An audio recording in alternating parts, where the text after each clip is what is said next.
ติดตามข่าวจากศูนย์ประชาสัมพันธ์สำนักงานพัฒนาภาค 5 หน่วยบัญชาการทหารพัฒนาครับ เมื่อวันที่ 30 กันยายน 2569 กองบัญชาการกองทัพไทยโดยศูนย์บรรเทาสาธารณภัยหน่วยพัฒนาการเคลื่อนที่ 53 สำนักงานพัฒนาภาค 5 หน่วยบัญชาการทหารพัฒนา จัดกำลังพลชุดบรรเทาสาธารณภัยเคลื่อนที่เร็วจำนวน 8 นาย พร้อมยานพาหนะดำเนินการซ่อมแซมบ้านของ10 เอกพงษ์พันธ์ภาคภูมิ สังกัดร23,003 ที่ได้รับผลกระทบจากวาตภัยทำให้บ้านพังเสียหาย โดยได้ซ่อมผนังบ้าน หน้าต่าง และหลังคาบ้าน เพื่อบรรเทาความเดือดร้อนให้กับกำลังพลและครอบครัว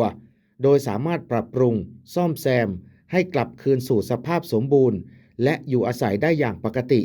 ณ บ้านเลขที่ 134 หมู่ที่ 3 บ้านแคนน้อย ตำบลเมืองแคนอำเภอลาศรีสไลยจังหวัดศรีสะเกษ